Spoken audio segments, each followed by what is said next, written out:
11월 28일 목요일 에바다교회 오늘을 여는 말씀 함께 나누겠습니다. 사도신경으로 신앙 고백 드리겠습니다. 나는 전능하신 아버지 하나님 천지의 창조주를 믿습니다. 나는 그의 유일하신 아들 우리 주 예수 그리스도를 믿습니다. 그는 성령으로 잉태되어 동정녀 마리아에게서 나시고 본디오 빌라도에게 고난을 받아 십자가에 못 박혀 죽으시고 장사된 지 사흘 만에 죽은 자 가운데서 다시 살아나셨으며 하늘에 오르시어 전능하신 아버지 하나님 우편에 앉아 계시다가 거기로부터 살아있는 자와 죽은 자를 심판하러 오십니다. 나는 성령을 믿으며 거룩한 공교회와 성도의 교제와 죄를 용서받는 것과 몸의 부활과 영생을 믿습니다.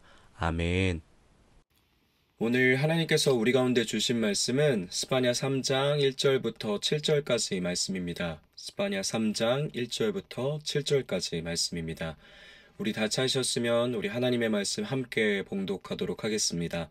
패역하고 더러운 곳 포악한 그 성읍이 화 있을진저 그가 명령을 듣지 아니하며 교훈을 받지 아니하며 여호와를 의뢰하지 아니하며 자기 하나님에게 가까이 나아가지 아니하였도다.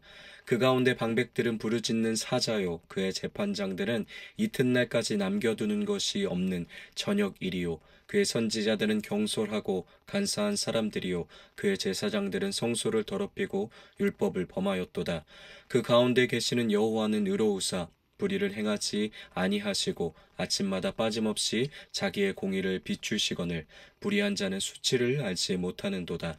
내가 여러 나라를 끊어버렸으므로 그들의 망대가 파괴되었고 내가 그들의 거리를 비게 하여 지나는 자가 없게 하였으므로 그들의 모든 성읍이 황폐하며 사람이 없으며 거주할 자가 없게 되었느니라. 내가 이르기를 너는 오직 나를 경외하고 교훈을 받으라. 그리하면 내가 형벌을 내리기로 정하기는 하였지만 너의 거처가 끊어지지 아니하리라 하였으나 그들이 부지런히 그들의 모든 행위를 더럽게 하였느니라. 아멘. 우리가 지난 시간을 통해 알아봤던 스바냐 1장에서는 하나님께서는 스바냐를 통해 열방뿐만 아니라 하나님의 백성들까지도 심판으로 다스릴 것을 엄중히 말씀하셨습니다. 왜냐하면 온 열방은 말할 것도 없고 하나님의 백성들까지도 꺾일 줄 모르는 거만함과 거짓을 일삼았고 또 수많은 죄들을 지어가며 하나님을 분노하시게 했기 때문이죠. 이런 세상을 향해 그리고 하나님의 백성을 향해 스바냐는 여호와의 날을 선포하며 모두가 심판을 받게 될 것을 경고했습니다. 1장 어디에서도 어떤 소망이나 회복에 대한 그림들을 우리는 전혀 찾아볼 수 없는 것이죠. 세상도 그리고 하나님의 백성들도 이제 남은 거라곤 맹렬한 하나님의 분노의 심판을 맞이하는 절망적인 결과밖에 남지 않았습니다. 그러나 다행인 것은 우리가 이번 주에 함께 살펴보고 있는 스바냐 2장에서는 절망밖에 남지 않은 하나님의 백성에게 살 길을 제시해 주고 있었는데요. 그것은 이제라도 교만하지 않고 하나님 앞에 회개하며 다시 경외함으로 여호와를 찾아 돌이키게 될 때 하나님이 그들에게 은혜의 살 길을 허락해 주실 것이라는 이야기를 들려주는 것이었죠. 그래서 스바냐 선지자는 하나님의 마음을 가지고 죄악의 구렁텅이에서 허둥지둥 살아가는 자들에게 계속해서 여호와를 찾으라고 의를 추구하며 살아가라고 하나님 앞에 겸손하게 살아가라고 하나님의 마음으로 애타게 권면했습니다. 그러나 이 와중에도 스바냐는 심판에 대한 경고의 긴장감은 사그러뜨리지 않았는데요. 이런 은혜의 살 길이 있지만 만약 하나님의 백성이 회개하지 않을 때 여호와의 날에 열방과 함께 망하게 될 것이라고 강하게 경고했습니다. 그리고 이어지는 말씀에서는 죄로 가득한 열방들이 어떻게 하나님의 심판을 받게 되는지 구체적으로 선포하고 있습니다. 남유다를 가운데 두고 동서남북에 자리 잡고 있던 열방들이 어떻게 하나님의 심판을 받게 될지를 자세하게 우리로 하여금 들려주고 있습니다. 이 열방에 대한 심판의 이야기를 통해 하나님이 남유다 백성이 알길 원하는 메시지가 있었던 거죠. 그것은 하나님께서 온 세상을 통치하는 주이심을 그의 백성이 깨달아 알길 원하셨고 또한 모든 역사가 하나님의 손에 의해 좌지우지 되어져감을 남유다 백성으로 하여금 경외함과 두려움으로 깨닫게 되길 원하셨던 겁니다. 무엇보다 이 열방의 심판의 이야기를 통해서 이들과 전혀 다르지 않게 살아가던 남유다가 그들의 심판의 이야기를 듣고 하나님의 마음을 알아 두렵고 떨림으로 주님 앞에 이제라도 회개하며 나아오게 하고 싶으셨던 것이었죠. 그러나 우리가 잘 아는 것처럼 이런 애타는 하나님의 마음과 심정을 남유다 백성은 전혀 알아차리지 못하는데요. 그리고 오늘 우리가 읽은 3장에서는 세상과 동일하게 하나님의 백성으로 살아갔던 남유다가 하나님의 심판을 받게 될 것을 선언하는 말씀이 이어지고 있는 것이죠. 남유다가 이처럼 하나님의 또 한 번 참아주시는, 내밀어주시는 2장의 회복의 손길에도 불구하고 그것을 뿌리친 채 심판을 받을 수밖에 없던 이유가 무엇이었을까요? 그 이유를 먼저 우리 오늘 말씀 1, 2절 말씀을 통해 함께 살펴보도록 하겠습니다. 오늘 말씀 1, 2절 말씀을 한 번 더 읽어보도록 하겠습니다. 패역하고 더러운 곳, 포악한 그 성읍이 화 있을진저 그가 명령을 듣지 아니하며 교훈을 받지 아니하며 여호와를 의뢰하지 아니하며 자기 하나님에게 가까이 나아가지 아니하였도다. 아멘. 먼저 스바냐는 1절을 통해 남유다가 하나님의 심판을 받을 수밖에 없는 이유에 대해서 총체적으로 설명해 줍니다. 1절에 등장하는 세 가지 단어가 있는데요. 곧 패역함, 더러운, 포악함. 이것은 남유다가 얼마나 모든 방면에서 지금 무너진 삶을 살아가고 있는지 보여주는 단서들입니다. 패역함이란 하나님을 향한 반역죄를 말하는 단어입니다. 더러움은 거룩함을 잃어버렸던 이스라엘의 부정함을 이야기해 주는 것이죠. 포악함은 이웃을 향해 남유다가 얼마나 무관심하고 무자비하고 사랑이 없는지를 고발해 주는 단어인 것이죠. 나와 하나님과의 관계, 나와 나 자신과의 관계, 나와 이웃과의 관계, 이 모든 것이 무너져 있는 상태가 바로 지금 남유다였음을 1절이 보여주고 있는 것이죠. 그러나 이 모든 무너짐의 가장 근본적인 이유가 있었습니다. 그것이 바로 2절에 나타나는데요. 2절은 이스라엘이 철저히 어디로부터 실패하였고 이런 총체적인 무너짐을 맞이할 수밖에 없었는지를 보여주고 있는 것이죠. 무엇에서부터 그들이 먼저 무너진 걸까요? 2절이 보여주는 것처럼 그것은 하나님과의 관계에서부터 그들이 무너짐으로부터 시작되고 파생된 결과였습니다. 하나님의 말씀을 듣지 않고 순종하지 않고 자기의 하나님께 가까이 하지 않는 이스라엘, 철저히 하나님과의 관계에서 무너진 이스라엘은 모든 것의 무너짐의 결과를 맞이할 수밖에 없었던 것이죠. 오늘 이어지는 말씀 5절에서 남유다가 수치를 모른다고 하시는 표현도 단순히 남유다가 부끄러움을 모르고 죄악됨을 깨닫지 못한다라는 의미보다는 스바냐에서 수치는 대부분 하나님을 원하지 않는 마음, 하나님을 찾지 않고 갈망하지 않는 마음, 곧 철저히 하나님과의 관계가 무너진 자를 표현해주는 단어입니다. 우리가 우리의 삶과 신앙에 있어서 모든 곳에 아름다운 열매를 맺어가기 위해서는 예수님의 말씀처럼 포도나무이신 주님께 바르게 연결되어져 있어야 합니다. 연결되어져 있지 않은 채 아무리 우리의 열심과 노력을 통해 그럴싸한 일들을 이루어간다 할지라도 애써 이루어가 보려고 할지라도 그곳에서는 바른 생명의 열매를 맺어갈 수 없는 것이죠. 우리는 오늘 하루를 살아가면서도 하나님과의 관계보다 더 중요하고 급박하게 처리해야 할 눈앞의 문제들과 상황 속에 뒤엉켜져서 살아갑니다.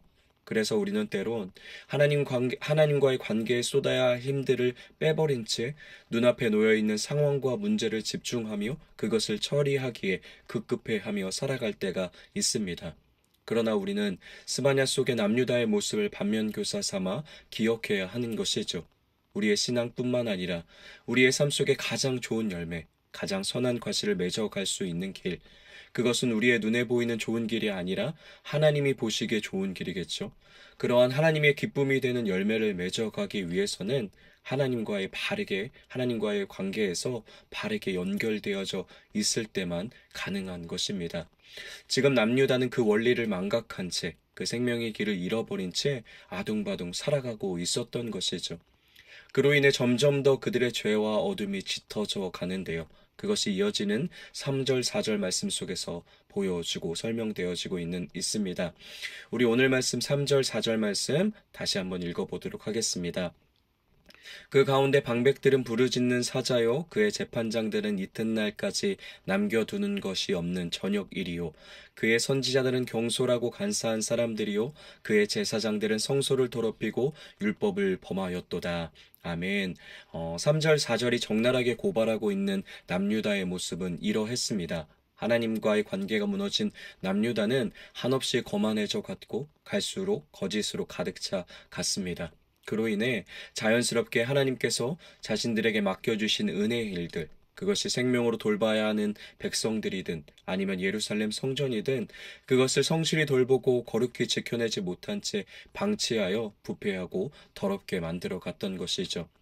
그들에게는 지금 가장 중요한 것은 오로지 자신의 욕심을 채우고 자신들의 배만 불리는 것에 혈안이 되어져 살아갔습니다. 하나님을 잃어버린 남유다에게 지금 하나님도 없고 내 옆에 있는 이웃도 형제자매도 보이지 않고 하나님으로부터 허락된 부르심과 사명도 전혀 중요치 않았던 것이죠. 오직 자기 자신의 유익과 배부름만 남아있는 상태였습니다. 이것이 하나님과의 관계가 무너진 하나님의 은혜의 다스림을 받지 못하고 살아가는 우리의 가장 적나라한 모습이지 않을까 생각되는데요. 오직 자기 중심성 안에 갇혀 살아갈 수밖에 없는 존재, 지독하게 자기밖에 모르고 자기가 하나님이 되어버린 존재, 곧 마땅히 죽을 수밖에 없는 죄인의 표본인 것이죠. 이런 우리는 4절의 표현처럼 오직 자기 배만 불리며 살아가는 저녁 이리와 같은 존재들입니다. 그래서 그런 우리의 인생은 어둠이고 짙은 밤이고 깜깜한 저녁일 수밖에 없는 것이죠. 아무것도 보이지 않고 그래서 소망도 없고 기대도 없고 꿈도 비전도 없습니다. 사명도 사랑도 잃어버린 처절한 어둠의 밤과 같은 인생, 그것이 하나님을 잃어버린 우리의 모습인 것이죠. 그리고 그런 우리에게 남은 거라곤 스바냐가 경고하듯 맹렬한 하나님의 심판을 맞이하는 일밖에 없는 것입니다. 그리고 그런 어둠 가운데 거하는 저녁 이리와 같이 살아가는 우리는 자기 힘으로는 절대 이 어둠에서 빠져나갈 수 없는 존재인 것이죠.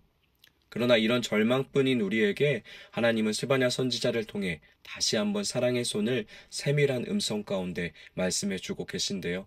우리 오늘 말씀 5절 한 번 더 읽어보도록 하겠습니다. 그 가운데 계시는 여호와는 의로우사 불의를 행하지 아니하시고 아침마다 빠짐없이 자기의 공의를 비추시거늘 불의한 자는 수치를 알지 못하는도다. 아멘. 오늘 말씀은 우리에게 확인시켜 줍니다. 소망은 우리 안에 곧 짙은 어둠인 우리 인생 가운데 여호와께서 그 가운데 계시다라고 오늘 말씀은 선언해 주고 있는 것이죠. 자신이 한 약속에 신실하신 여호와께서 자기의 이름의 영광을 그 백성 가운데 두시고 그것을 반드시 지켜내시는 여호와께서 우리와 함께 하여 주시고 계십니다.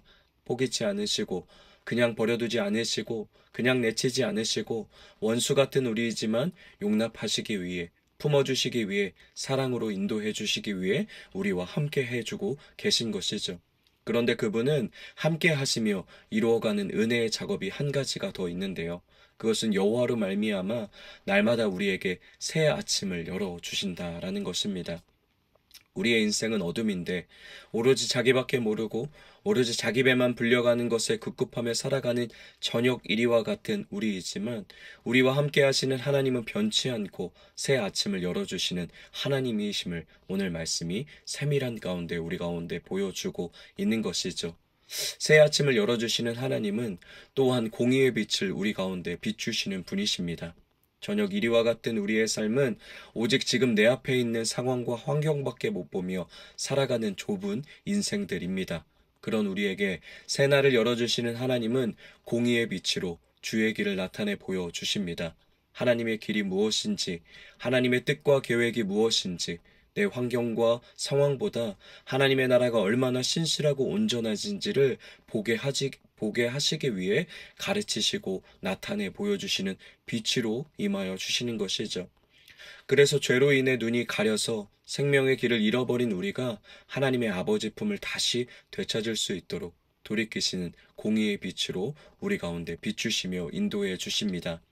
하나님을 사랑하고 이웃을 사랑하며 진정한 말씀대로 살아내는 하나님의 나라의 백성의 길을 걸어갈 수 있도록 그분이 우리에게 변치 않고 밝은 빛을 비춰주시는 분이신 것이죠. 사랑하는 에바다 공동체 여러분, 그런 어둠 밤과 같은 우리에게 새 아침을 열어주시고자 새 아침을 맞이하게 하시고자 하나님께서 임마누엘로 우리 가운데 오셨습니다. 우리와 영원히 함께 하시며 흔들리고 실패하고 좌절할 때마다 빛을 비춰 우리를 다시 생명의 아침을 걷게 하는 자가 되게 하시고자 임마누엘로 이 땅에 오신 것이죠. 오늘 우리와 함께 하시는 하나님은 우리가 지난밤에 어떤 어둠의 시간을 보냈을지라도 어제 우리가 얼마나 짙은 고통과 절망의 저녁을 맞이했을지라도 오늘 우리에게 새 아침을 맞이할 수 있게 하시는 능력의 하나님이신 줄 믿습니다. 그러니 우리가 자주 부르는 찬양의 고백처럼 그 함께 하시는 그리고 공의의 빛을 비추시는 하나님을 의지하며 우리 안에 있는 모든 어둠 밤을 물리쳐내고 주님이 우리에게 허락하시는 새 아침을 소망과 기대함으로 맞이하는 오늘 하루가 되기를 소망합니다. 그래서 오늘 말씀 7절의 고백처럼 그분의 생명의 빛 아래에서 모든 우리의 어둠의 자리를 박차고 일어나서 하나님을 경외하는 자리로 하나님의 말씀을 삶으로 살아내는 자리로 여호와를 찾는 자리로 나아가십시오. 오늘 우리와 함께 하시는 임마누엘 하신 하나님께서 오늘도 우리가 여호와를 찾을 수 있도록 여호와께 돌이킬 수 있도록 힘과 용기의 회복의 빛을 변치 않고 우리에게 비춰 주실 줄 믿습니다. 우리 오늘 말씀을 기억하며 이렇게 함께 같이 기도하도록 하겠습니다. 오늘도 새 아침을 열어주시고 공의의 빛을 비춰주시는 하나님의 은혜를 힘입어 회개하며 돌이켜 주님 앞으로 나아가는 참된 회복을 경험하게 하소서라고 우리 오늘 말씀을 기억하며 함께 같이 기도하도록 하겠습니다. 우리 가정과 나라와 열방을 위해서 기도하실 때도 죄악됨과 거짓됨, 거만함 속에 거하지 않고 하나님이 회복의 손길을 내미실 때 돌이켜 주님의 용서와 사랑과 새롭게 하심을 경험하는 가정과 교회와 나라와 열방 되게 해달라고 우리 함께 같이 올려드리며 기도하도록 하겠습니다. 우리 오늘 공동체 기도는 우리 류엘림 어린이를 위해서 우리 함께 같이 기도하도록 하겠습니다. 개인의 기도 제목 하나님 잘 믿게 해주세요. 가정을 위한 기도 제목 하나님 더 잘 믿게 해주세요. 삶의 현장을 위한 기도 제목 친구들이랑 사이좋게 지낼 수 있게 해주세요. 교회를 위한 기도 제목 찬양을 드려서 좋아요. 더 찬양과 기도로 하나 될 수 있게 해주세요. 사회와 나라 온 세계를 위한 기도 제목 전쟁 중이었던 나라의 사람들이 다치지 않고 아프지 않게 해주세요. 이런 류엘림 어린이의 엘리미의 기도 제목이 있는데 오늘 하루 우리 엘리미를 기억하시면서 우리 함께 하나님 앞에 올려드리면서 축복하며 기도하도록 하겠습니다. 엘리미의 이름의 뜻대로 엘리미를 통해서 하나님의 쉼이 지치고 고된 세상 속에 사람들에게 전해질 수 있는 그런 사람이 될 수 있도록 허락해달라고 예배의 기쁨 하나님이 함께 하시는 기쁨들을 가정에서 교회에서 또 속한 모든 곳에서 누릴 수 있는 우리 엘림이 될 수 있게 허락해달라고 우리 축복하며 함께 기도하도록 하겠습니다. 또 오늘 생일을 맞은 우리 예하은 어린이를 위해서도 함께 기억하며 축복하며 올려드리며 기도하면 좋겠습니다. 우리 하은이가 오늘 하루 하나님께서 하은이를 지으셨을 때 느끼셨던 그 행복 기쁨이 우리 하은이에게 전해질 수 있도록 또 하은이와 함께하는 우리 하은이의 가정과 또 하은이가 속한 모든 곳 또 하은이를 사랑하는 모든 사람들에게도 동일하게 그 하나님의 마음이 하나님의 기쁨이 하나님의 행복이 하은이를 통해서 전해질 수 있도록 우리 하은이를 올려드리며 함께 축하하며 축복하며 기도하도록 하겠습니다. 또 개인의 기도 제목 또 가정과 교회와 또 나라와 열방을 위한 기도 제목 하나님이 성령 안에서 알게 하시는 기도 제목을 가지고 하나님 앞에 간절하게 기도하신 후에 기도를 마치시고 각자의 자리에서 주기도문으로 오늘 예배 마치도록 하겠습니다.